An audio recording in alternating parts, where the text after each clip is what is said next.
కృతజ్ఞతాస్తుతి స్తోత్రాలు కలుగును గాక. ఆమేన్.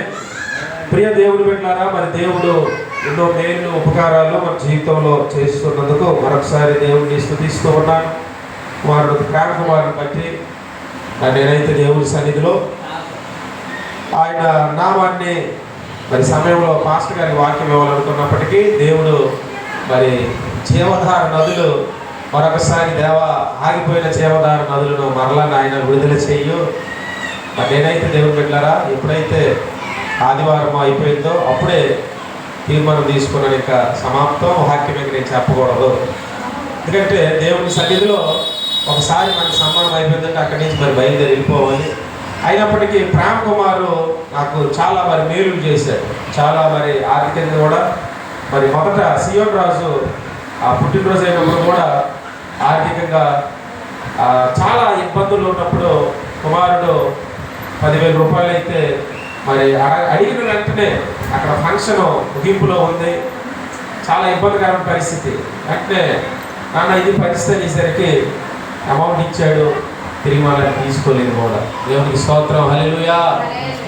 దేవుడు మరి ప్రేమించినటువంటి ఈ యొక్క సంఘమును బట్టి, అందులో ఉన్న ప్రియమైన కుటుంబాన్ని బట్టి మరి దేవుని సన్నిధిలో మాట్లాడటానికి దేవుని వైపు చూసినప్పుడు దేవుడు ఇచ్చినటువంటి వర్తమానము మరొకసారి చదువుదాం. వాక్య భాగము రోమాపత్రిక 8వ అధ్యాయము 28వ వచనం చదవడమా.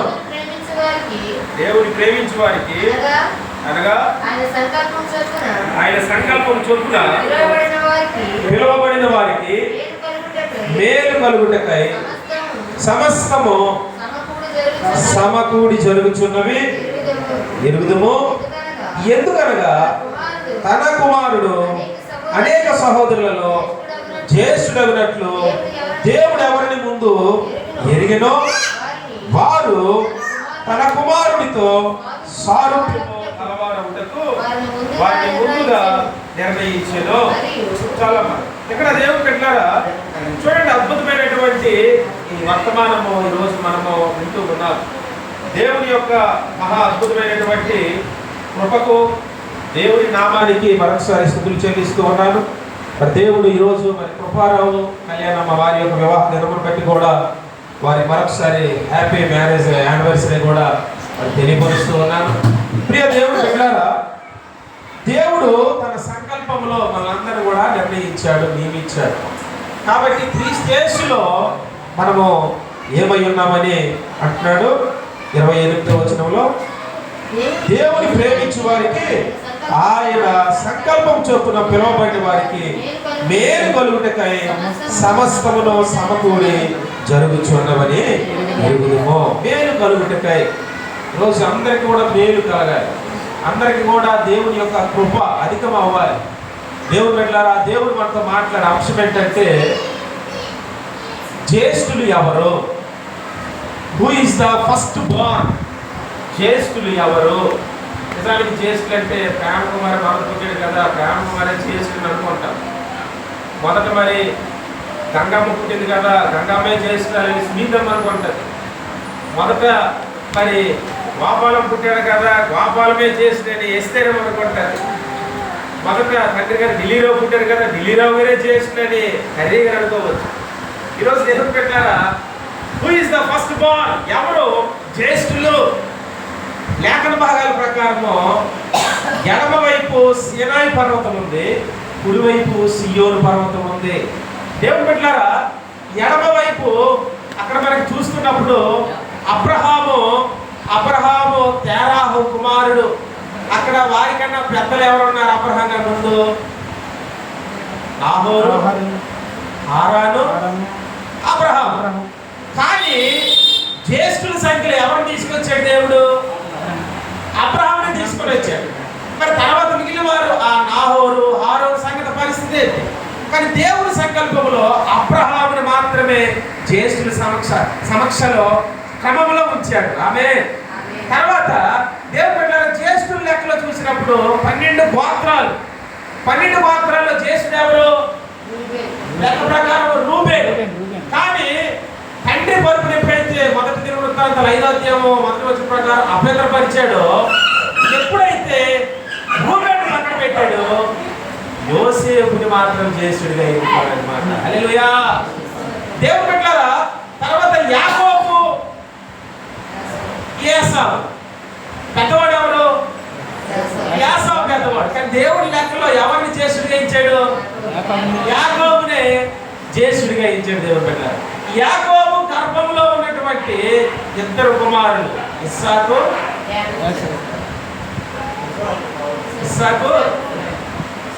చెప్పండమ్మా. యాకోబు యాకోబు పెద్ద కొడుకు పేరు ఏం పేరు? నువ్వు పేరు చూడండి.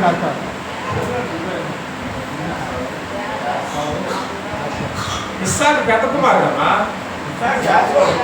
ఇస్సాకు వెళ్ళి వేటకెళ్ళి చేస్తానన్నాడు కదా.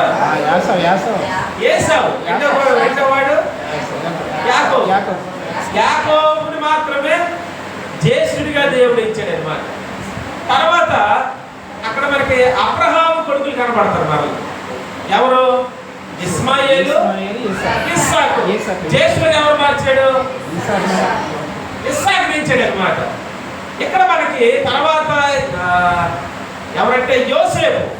యోసేపు ఇద్దరు కొడుకులు మనస్సే, ఎఫ్రాయిము. కుడివైపు మనస్సే ఉన్నాడు, ఎడమ వైపు ఎఫ్రాయిము ఉన్నాడు. జ్యేష్ఠుడు ఎవరిని చేశాడు అక్కడ? యాకోబు.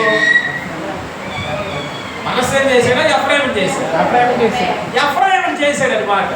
అంటే పెద్దవాడు మనస్సే ఉన్నప్పటికీ చిన్నవాడైనా యాకోబును మాత్రమే, ఎఫ్రాయిమును మాత్రమే జ్యేష్ఠుడిగా చేశాడు. ఇప్పుడు ఎడమ వైపు ఏ కొండ ఉన్నాను?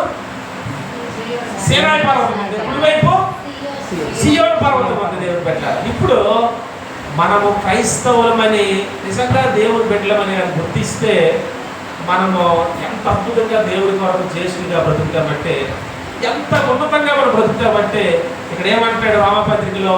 క్రీస్తులో ఉన్న వారిని జ్యేష్ఠులుగా మారుస్తున్నారట. హల్లెలూయా.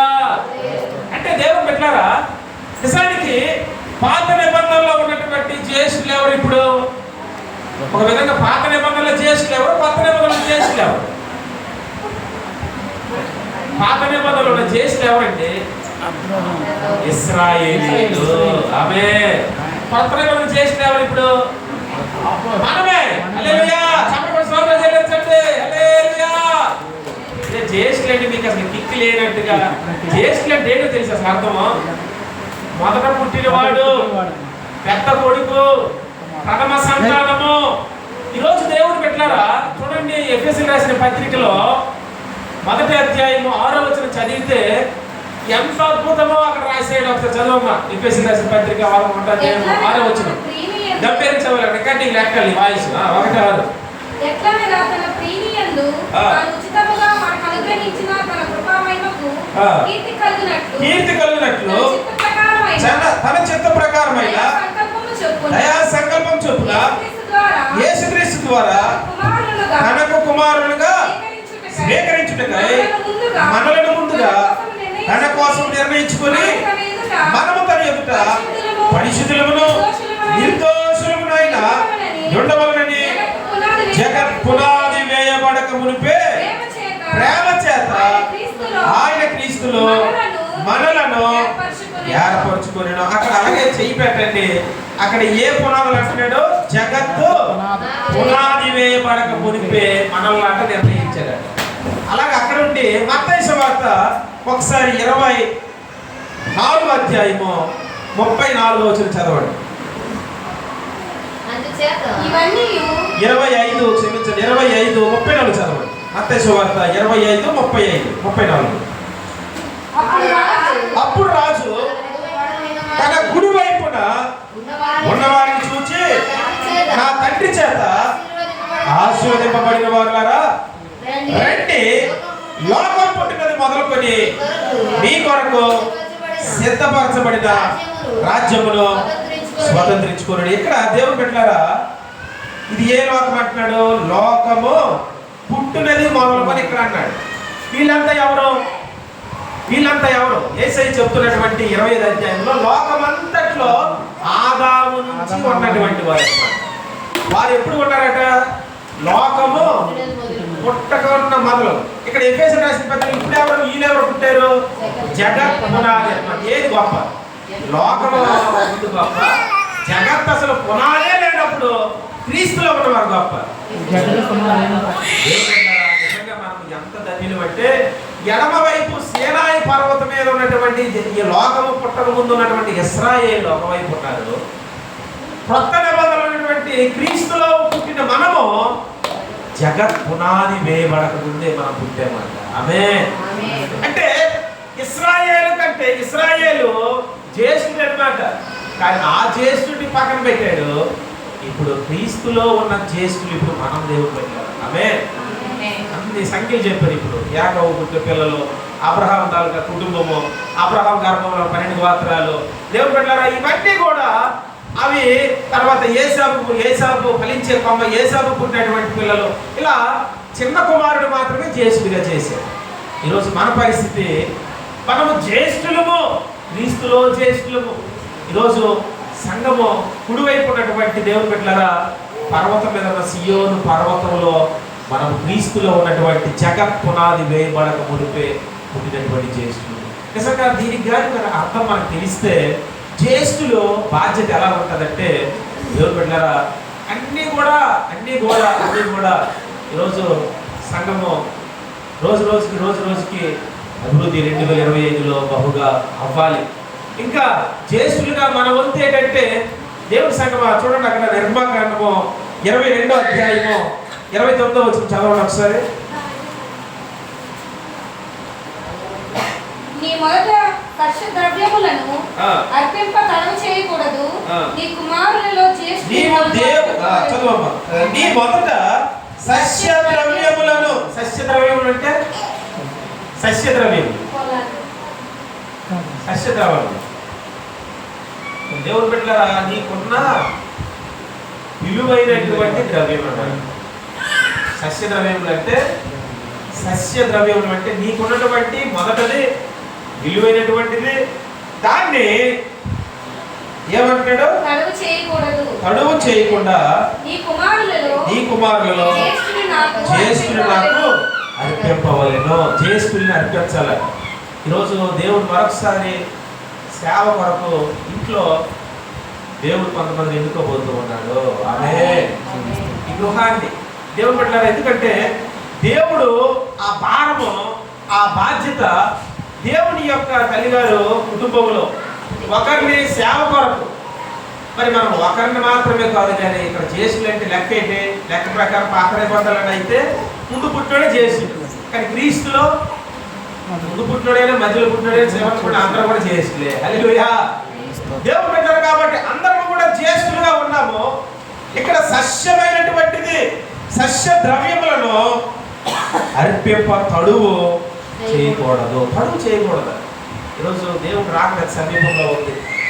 మన క్యాలెండర్లో అన్నీ ఉన్నాయి కానీ అందులో ఏం లేదు, సువార్త మాత్రమే లేదనమాట. అన్ని క్యాలెండర్లో సువార్త ఉంటుంది కానీ మన క్యాలెండర్లో అద్భుతం అంటే సువార్త అనేది లేదు.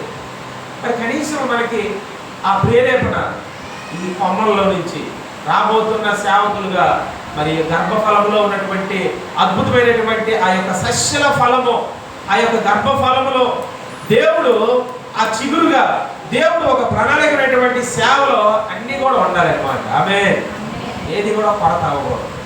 వారు మళ్ళా వినవటానికి, ప్రార్థన చేయడానికి, ఏంటంటే కూడుకోవటానికి, సహవాసం చేయడానికి ఏది కూడా ఒక పాయింట్ కూడా తప్పిపోలేదు దేవుడు. దాన్ని ఏమంటారు? ఆది అపోస్తులు అంటారు అన్నమాట. ఈరోజు మన సంఘంలో అన్నీ కూడా ఉన్నాయి. పిలువవార్త సంఘంలో అన్నీ ఉన్నాయి. లేనిది ఏంటంటే ఒకటే సువార్త లేదన్నమాట. దేవుడు పెట్టారా, రాబోతున్న దినాల్లో మరి కుటుంబం ద్వారా, మరి సంఘంలో ఉన్నటువంటి కమిటీ ద్వారా, పరిచర్య ద్వారా, మరి ఇక్కడ జ్యేష్ఠుడు అనేటువంటిది ఏంటంటే రోమపత్రికలో ఉన్నటువంటి ప్రకారము అప్పుడు 30 వచనంలో ఏమంటున్నాడు? 8:30 వచనంలో ఎవరినైతే మొదటగా నిర్ణయించాడో వారినేమో పిలుస్తూ ఉన్నాడు. పిలిచిన వారిని ఏం చేస్తున్నాడు? నీతిమంతులుగా చేశాడు. నీతిమంతులు చేసి లాస్ట్ ఏం చేస్తున్నాడు? అంటే 4 మెట్లు. 1 నిర్ణయము, 2 పిలుపు, 3 నీతిమంతుడు, 4 మహిమ పరచడము. దేవుడు పెట్టారు. అట్టి నిర్ణయం ఇంట్లో ఉండును గాక. అట్టి పిలుపు ఇంట్లో ఉండును గాక, అట్టి నీతి ఇంట్లో ఉండును గాక, అట్టి మహిమ ఇంట్లో ఉండును గాక.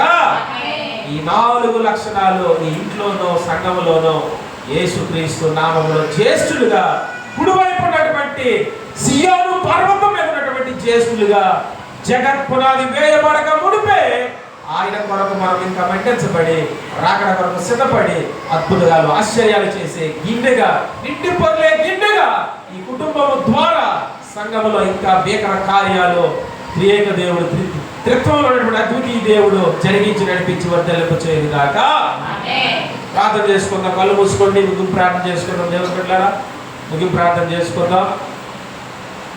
అందరం ఒకసారి స్తుతిద్దాం. దేవుని బిడ్డలారా ఒకసారి అందరూ స్తుతించండి. హల్లెలూయా, హల్లెలూయా, హల్లెలూయా. దేవుడు ఏం మాట్లాడాడు? ఆ మాటలు వాడు స్తుతిస్తే నీ నోటిని బాగా దేవుడు నేను నింపుతాను అంటూ ఉన్నాడు. దేవుడు నింపేటువంటి ఆ జ్యేష్ఠత్వము పాత నిబంధనలో పోటీ పడ్డారు. ఆ జ్యేష్ఠత్వం కోసం ఎంతో మంది పెరుగులాడారు. ఆ జ్యేష్ఠత్వం కోసం చాలా ప్రయాసపడ్డారు. కానీ ఈరోజు ఉచితంగా నువ్వేమి చేయక్కర్లేదు.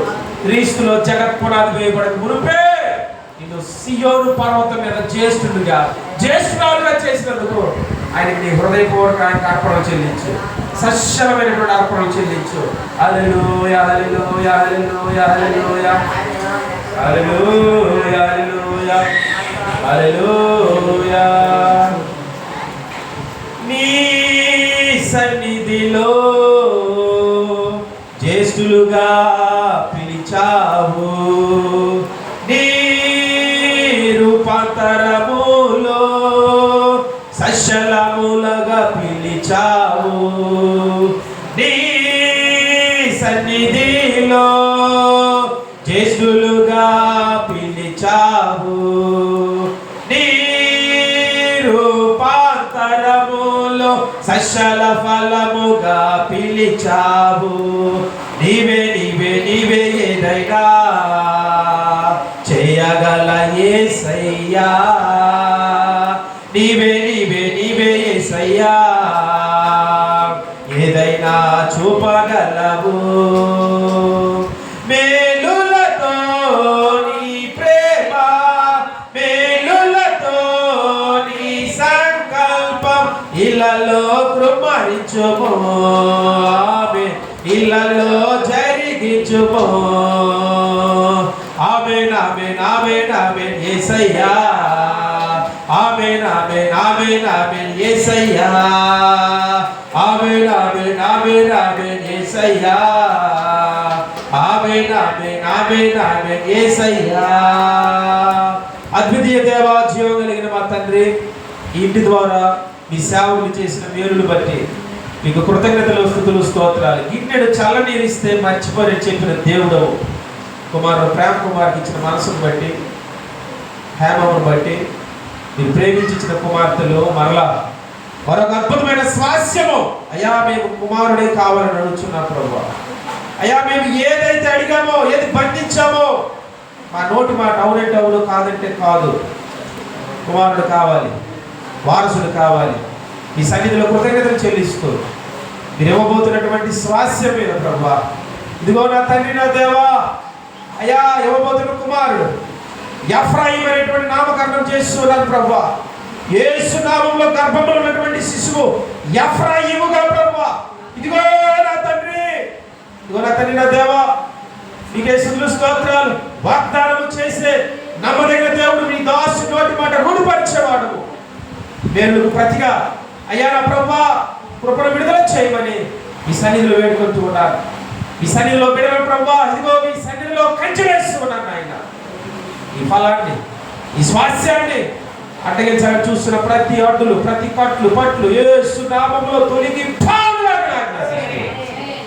దాసుని యొక్క నోటి మాట ప్రభువా, ఇంతవరకు ఈ 3 సంవత్సరాలే కాదు, జగత్ పునాది వేయబడక మునిపే తల్లి గర్భంలో నాయన పేరు పెట్టి పిలిచిన దేవుడు, నోటి మాటకు ప్రభు అభిషేకించిన వాడు, స్తోత్రాలు చెల్లిస్తూ ఎఫ్రాయిమును ప్రభువా ఈ భూమి మీద పంపమని మీ సేవలో ప్రభువా, మీ సన్నిధిలో మీ పరిచయం జరిగించే కార్యాలు మీరే ఆ కుడి చేతులు ప్రభువా.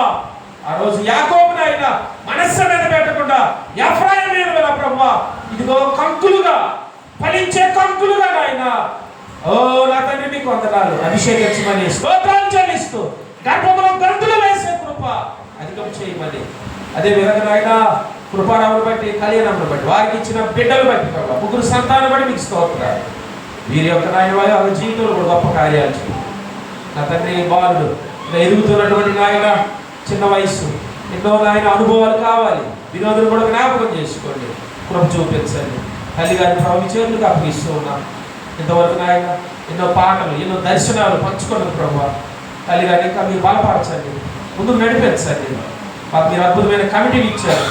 ప్రార్థనలు ఏకీపించింది మా ప్రియబిడ్డల ప్రభు, సునీతమ్మను బట్టి, ఎస్తరమ్మను బట్టి, ఢిల్లీరావు గారిని బట్టి, నాయన ప్రభు అతన్ని విలియం కేరీ గారిని బట్టి, ఇదిగో నా ప్రభు అతన్ని చేరి వచ్చిన ఇదిగో నాయన స్వరాజులమ్మను బట్టి, అయ్యా నా తండ్రి చిన్నారావును బట్టి, ఇదిగో నా తండ్రి నా ప్రభు రాజారావును బట్టి, ప్రభు నా తండ్రి మా ప్రియబిడ్డలు వారి కుటుంబాలు బట్టి ఎంతమంది అయితే ఈ కూడికి వచ్చారో వారందరినీ చేతులకు అప్పగిస్తూ సంఘాన్ని విన్నానానికి బలపరచమని ఈ చివరి నాయన గృహ కూడికినాం. తండ్రి కుమార పరిశుద్ధాత్మ శక్తి కలిగిన నామములో దీవిస్తున్నాయిగా ఈ కొరకు జ్యేష్ఠులు సంఘముగా, జ్యేష్ఠులుగా నా ప్రభు నా తండ్రి ఇదే లేవనెత్తింప చేయమని. రాకడా ఆలస్యమైతే ఇంకా మీ కొరకే మేము ప్రభు కలవటానికి, లేదంటే అయ్యా ఎత్తబడే గుంపులో ఈ రాజ్యంలో కలవటానికి నడిపించి బలపరచమని. సజీవుడు త్వరలో రాబోతున్నా ద్రాక్షావల్లైన యేసు క్రీస్తు నామములో ప్రార్థించి వేడుకొని పొంది ఉన్నాము తండ్రి.